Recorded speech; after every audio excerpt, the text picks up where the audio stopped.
540 na! Family Feud na! 540 na, Family Feud na. 540 na! Family Feud na! Pilipinas, it's time for Family Feud. Let's meet our two teams. Handa nang makipagbardagulan ang Team Kamote. Game face on na rin ang Team Swishy. Please welcome our host, ang ating kapuso, Ding Dong Dantes. Abby, Kim, hello. Hello.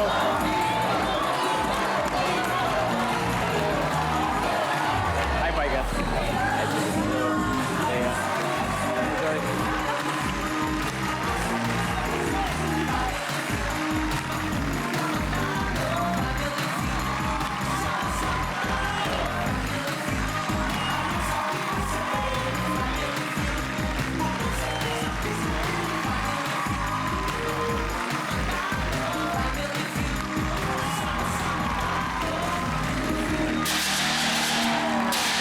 Great!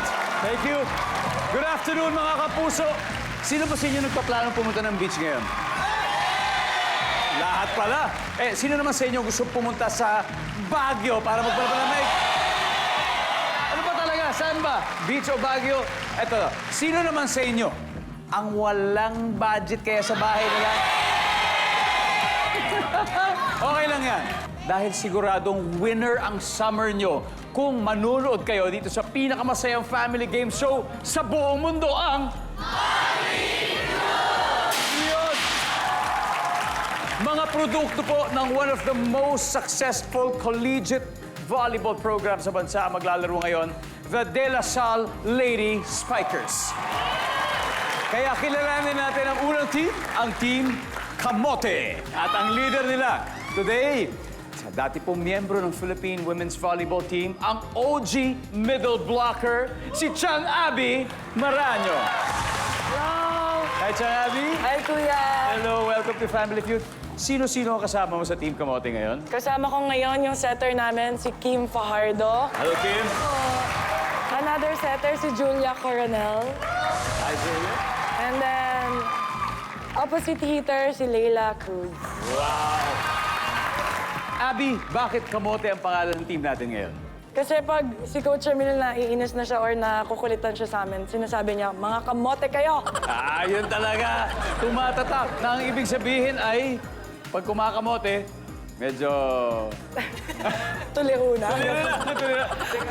Si Coach Ramil po kasi de Jesus, alam niyo po, meron na po siyang 12 championship titles at 8 runners-up finishes sa UAAP. Grabe, napakahusay. Kim, nanonood si Coach. Baka gusto mo mag-hello. Hi, Coach. Nasa TV na po kami. I'm sure sasabihin nila, hindi sila baka kamote ngayon. Kaya good luck, Team Kamote.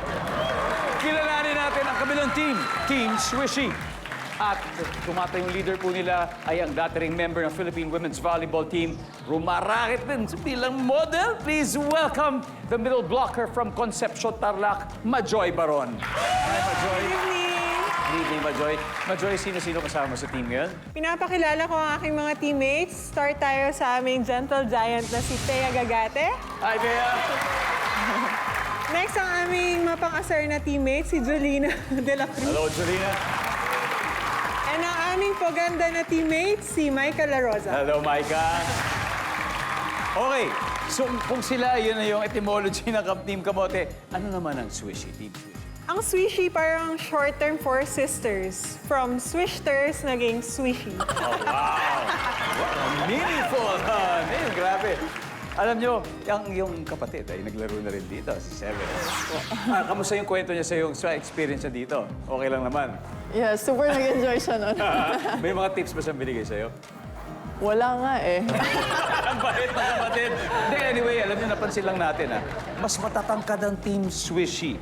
Di ba, bakit ba? Dahil ba sa positions na hino-hold nyo, ganun ba yun? Or wala, nagkataon lang talaga?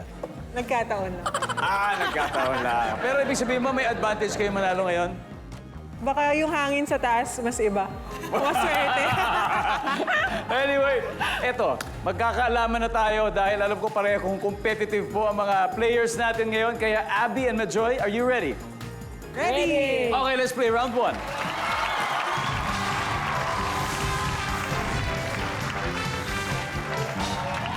Top 6 answers are on the board. Ano ang kayang gawin ng kabayo na kaya ring gawin ng jowa mo? Majoy, Tumakbo. tumakbo. Mabilis na takbo. Nandiyan ba yan? Pwede pa? Abby, ano kaya ang kayang gawin ng kabayo na kaya ring gawin ng jowa mo? Kumain. Kumain, yes, of course. Kumain. Survey says, yes. Pero mas mataas, Majoy. So, pass or play? Play. All right, let's go, Majoy. Let's play this round.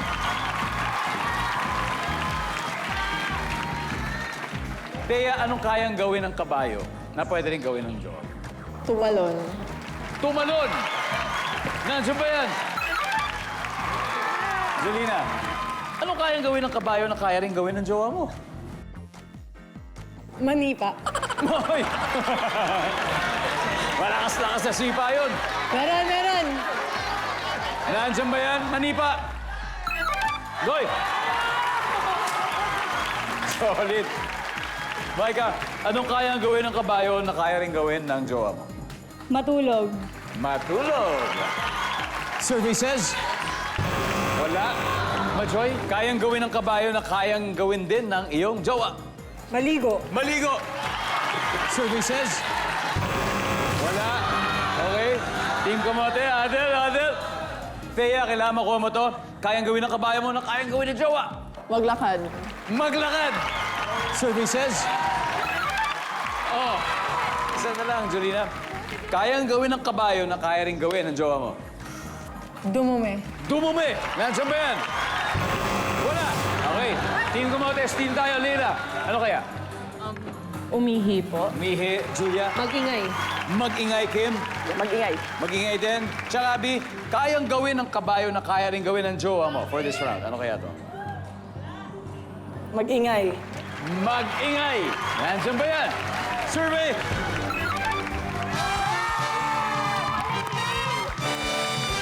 Wow! Grabe, may pusong kampiyon talaga ang Team Kamote dahil panalo sila sa round 1. May 91 points na kagad sila.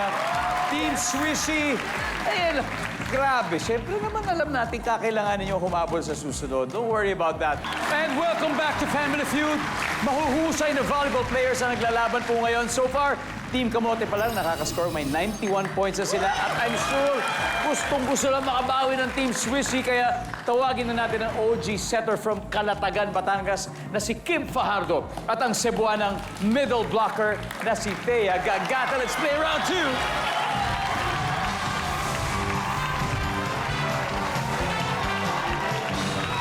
Eto, syempre, middle blocker tsaka setter. Gusto ko magpa-tutorial sa napakagagaling na ating mga athletes. Paano ba ang perfect setting? Ha? O, sige. Magpapaturo muna tayo kay Kim. Okay, demo muna, Paano? demo Demo muna. Demo muna. Okay, front. Front. Yeah. Okay, ang tawag dyan ay Front. front. Set. Back? Bakit may Front front, set. may back? Yes, may back. Paano yung Hindi ka back naman? Lagot. Ano? So, Yan. yan yung back. Okay. O, front naman. Hanip, nakakakapa pala yun. So, yun po ang front setting at back setting. Hanip, imagine, naturuan po ako ng napakahuhusay na ating mga atleta. Grabe. Thank you, Kim.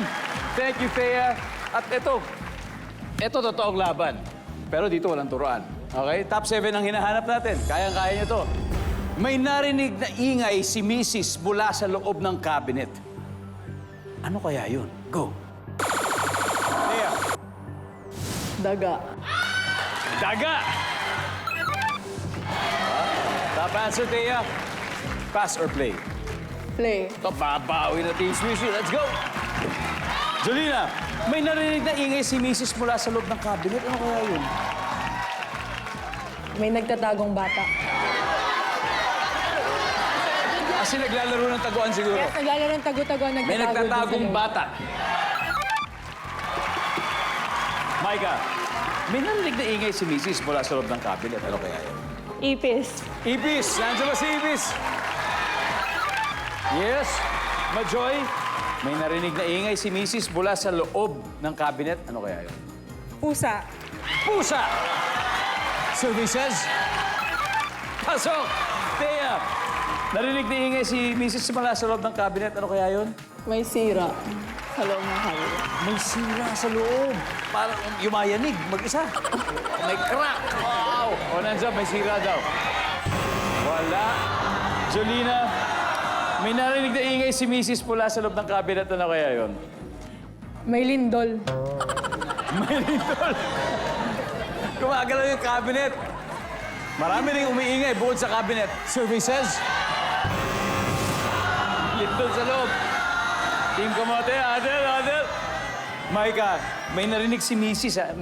Mga clue sa loob ng cabinet. Ano kaya yun? Ilaw. Punding ilaw. Punding ilaw. Kung ditong ilaw, pumapatay sindi yung ilaw. Services? Wala. Nako. Alam na. Leila, ano kaya? Multo. Multo, Julia. Butiki. Butiki, Kim. Kabit. Oh! May ganon. Uy! May nagtatago. May nagtatago daw. Abby, may narinig na ingay si Mrs. mula sa loob ng cabinet. Ano kaya yun? May nagtatagong kabit. Sabi nila, may nagtatagong kabit. Nandiyan ba yan, survey?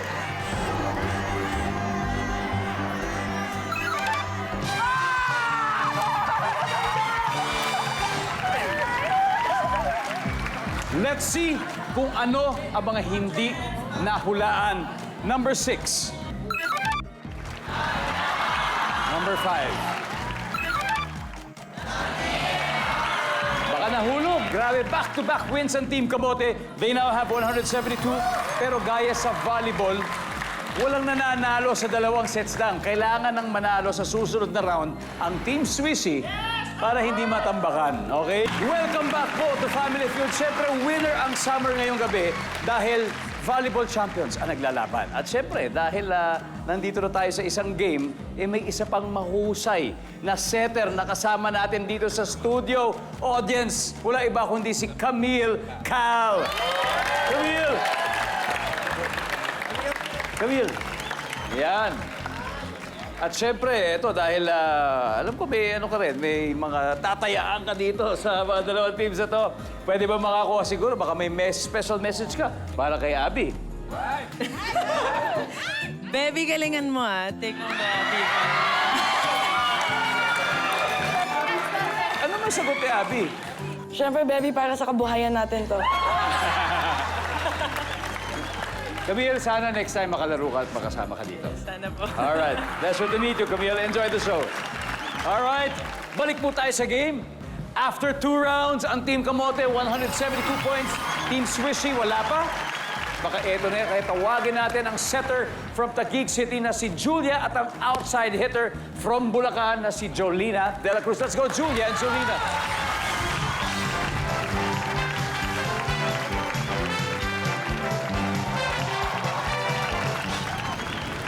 Double points. Good luck. Top 6 answers are on the board. Kahit may pangbayad, bakit kaya ayaw pasakayin sa bus ang isang pasahero? Jolina. Walang panukle, masyadong malaki yung pera. Kasi walang panukli, kahit may pambayad. Ang sabi ng survey dyan? Ulitin ko ha. Ito, kahit may pangbayad, bakit ayaw pasakayin sa bus ang isang pasahero? Di na kasha, wala nang upuan. Ayon. Survey says... Julia, pass or play? Play. Okay, let's go play. Round 3. Leila, so kahit may pambayad, bakit kaya hindi pinapasakay sa bus ang isang pasahero? Wanted. Wanted! Pugante pala yung pasahero. Kriminal. Ang galing, ha? Namukaan ng bus driver o ng konduktor. Wanted. Survey says... Wanted driver pala. Abby, kahit may pambayad, ba't kaya ayaw pasakayin sa bus ang isang pasahero? Baka kasi yung may dalang mga papel. Tapos, Yung mga nanghihingi. Nanghihingi. Yung mga nanghihingi ng susulisit. Usually po, yun Oo, yung yung mga mga nagsusulisit. ano, Oo, ng ayaw. driver. Baka ayaw kasi yan pasakayin, di ba? Yung mga humihingi. Survey says... Wala. Who's busy? Usap-usap na kayo. Kim, kahit may pambayad, ba't kaya ayaw pasakayin sa bus ang isang pasahero? Mabaho. Mabaho. So, naaamoy na malayo pa lang. Mabaho. Survey says... Nice one, Kim. Nice one. Julia, kahit may pambayad, ba't kaya ayaw pasakayin sa bus ang isang... Maraming dala. Maraming gamit. Balikbayan box pala dalam. Survey says... Wala. Eto, pwede tayo mag-steal, ha? Marami pa to, Maika. Ano kaya? Dahil? Lasing. Julina, Magnanakaw. magnanakaw, lasing, magnanakaw tayo. Lasing. Lasing! Siguro naman malayo pa lang. Alam mo ng lasing, siguro, di ba? Majoy, kahit may pambayad, ba't kaya ayaw pasakayin ang isang pasahero sa bus? Lasing siguro. Pag tama sila, makakascore sila sa wakas. Nandyan ba ang lasing? Oo, lasing. Alright, we'll see. May mga hindi pa nasagot. Number 5. Number 4. And finally, number 2. Kasi nasiraan so hindi talaga magtatanggap ng mga pasahero. Kaya ito na score after 3 rounds. Team Kamote, 172 pa rin. Pero humahabol na Team Swissy with 66 points. Ito, papunta na tayo sa much anticipated triple points round. At mangyayari na yan sa pagbabalik ng Family Feud.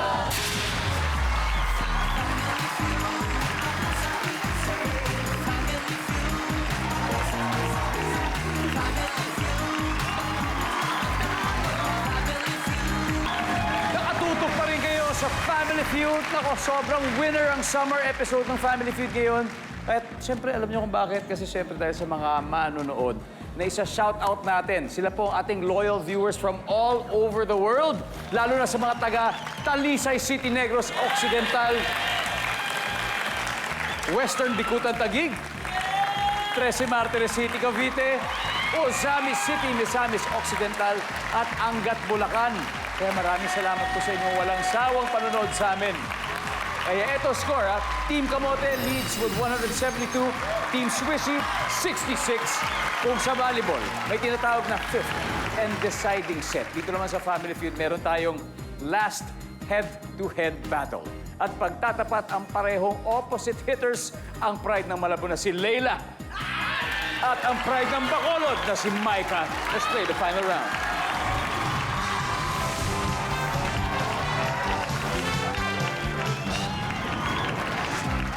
Top 4 answers are on the board. Here's your question. May nagpa-deliver sa bahay nyo ng 10 galon ng ketchup. 10 galon ng ketchup. Ano ang gagawin? Leila, Sa fried chicken. fried chicken. Sa ulam. Gagawin sausawan. Yes, Ay, ganun, sausawan. Ang 10 galon, sausawan sa fried chicken. Sarap talaga yung fried chicken with ketchup. Nandiyan ba yan? Uy! Pass or play? Play. Okay, let's play the final round. Abby, 3 na lang. Oh, nagpa-deliver 10 galon ng ketchup. Anong gagawin mo rito? bebenta. Bebenta! Nandiyan ba yan? Yes, Tim, ano pang gagawin mo? Gagamitin ko sa karinderya ko. Gagamitin mo? Pangsawsawan sa paninda mo? Survey? Wala? Julia, anong gagawin? May 10 galon ka ng ketchup. Siguro, ipaniligo ko. Pwede. Nakakaibang trip yun. Sabi nila, pampakinis daw ng balat ang ketchup. Maybe, di ba? Panliligo. Survey says... Wala. Team Swishy, time to huddle. Leila, may nagpa-deliver sa bahay niya ng 10 galon ng ketchup. Anong gagawin mo sa ketchup? Ipamimigay ko po. Survey says, yes! Isa na lang. Abby, meron kang 10 galon ng ketchup. Anong gagawin mo dito, Abby? For the win. 3 seconds. Isa stock. Tama. Pang-bagyo. Pang-bagyo. Majority tingin mo. Sa stock daw. Pwede naman. Pero masisira eh. Ano ba ang lifespan ng ketchup? Siguro mga 6 months. 6 months? Hindi kayo Hindi. Hindi naman araw-araw naka-free. Oh, ang sabi ng Team Kamote, isa stock na lang natin. For the win. Pasok ba yan? Survey says...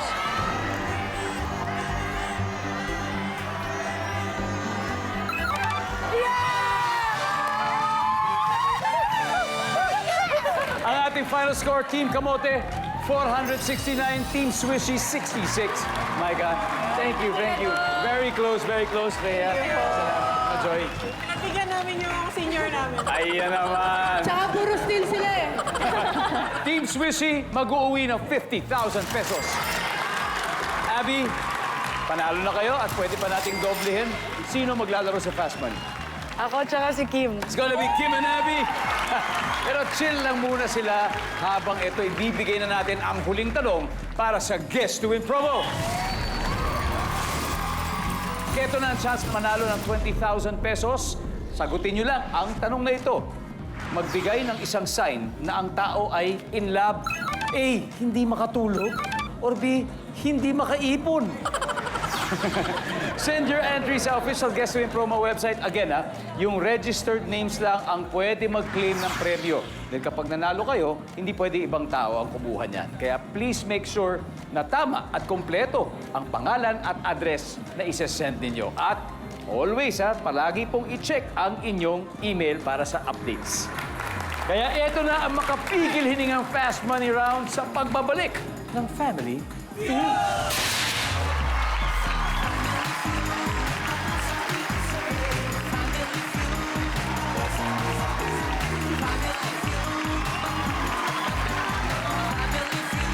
Welcome back to Family Feud. Congratulations, Team Kamote. Nanalo sila kanina at kasama natin si Kim. At syempre, ang target ng Team Kamote, makapag-uwi ng total cash prize of 200,000. Kim, bukod sa 200,000, may 20,000 din ang pinili niyong charity at yun ay... Ang pinili po namin charity ay Philippine Foundation for Breast Care Inc. Thank you, Kim. Thank you. Ngayon, nasa waiting area si Chang Abby. Give me 20 seconds on the clock. On a scale of 1 to 10, 10 being the highest, gaano kalakas ang loob mong umangkas sa motor? Go! 6. Sa trabahong ito, malaki ang chance mong makagat ng hayop. Veterinarian. Madalas maiwan sa loob ng fitting room. Damit. Karaniwang pinagbabawal gawin sa dagat. Minom. Sa fast food, ilang tao ang nasa mahabang pila? 10. Let's go, Kim! On a scale of 1 to 10, gaano kalakas ang loob mong umangkas sa motor? Sabi mo ay 6. Kasi ikaw ang nagla-drive ng motor. Ako nagda-drive. Nandiyan ba yan? Meron. Sa trabahong ito, malaki ang chance mong makagat ng hayop. Veterinarian services. Meron. Madalas maiwan sa loob ng fitting room. Siyempre, damit. Survey. Nice one. Karaniwang pinagbabawal gawin sa dagat, uminom. Survey. Very good. Sa fast food, ilang tao ang mahabang pila? 10. Ang sabi ng survey natin? Nice one. Very good start, Kim. Very good start. 89 to go. Let's welcome back Chang Abby. Chang Abby, here we go. Sa tingin mo, ilang puntos ang nakuha ni Kim? Mataas yan, mga kalahati. Higit sa kalahati. 111, ibig sabihin, 89 na lang ang kailangan mo. Sa punto ito, makikita na manunood ang sagot ni Kim. Abby, good luck. Thank you. Give me 25 seconds on the clock, please. On a scale of 1 to 10, 10 being the highest, gaano kalakas ang loob mong umangkas sa motor? Go. 8. Sa trabahong ito, malaki ang chance mong makagat ng hayop. Vet. Hotel. Pet hotel. Madalas maiwan sa loob ng fitting room. Damit. Mga makeup. Karaniwang pinagbabawal gawin sa dagat. Dynamite fishing. Let's go, Abby. Okay, so ito hindi na natin naabutan eh. Sa fast food, ilang taong nasa mahabang pila? Ilan sana gusto mong sabihin? More or less? Mga 8. Mga 8, okay. Ang top answer dyan ay 10. Nasagot ni Kim. Karaniwang pinagbabawal gawin sa dagat, dynamite fishing. Ang sabi ng survey ay... Meron. Ang top answer dito ay magtapon ng basura. Madalas maiwan sa loob ng fitting room. Ang sabi mo ay makeup. Ang sabi ng survey. Oh, wala. Damit. Ang top answer ay damit. Nakuha rin ni Kim. Sa trabaho ito, malaki ang chance mong makagat ng hayop, pet hotel. Ang sabi ng survey natin? Meron. Zookeeper ang top answer natin. Zookeeper. And finally, gaano kalakas ang loob mong umangkas? 8 ang sabi ng survey. Yes. Ang top answer ay 10. Okay lang, but you still won 100,000 pesos. Abby, congratulations, Team Kamote. At tawagin natin ulit ang Team Swooshy. Maraming salamat sa ating napakahusay ng mga atleta. Thank you very much again. Thank you for joining. Thea, Haika, and Angelina. Sa ulitin. At congratulations. Thank you. Congratulations. Thank you so much sa professional volleyball players na naglaro po ngayon. Mabuhay ang atletang Pilipino. At maraming salamat, Pilipinas. Ako po si Ding Dong Dantes. Araw-araw na maghahatid ng saya at papremyo. Kaya makihula at manalo dito sa Family Feud.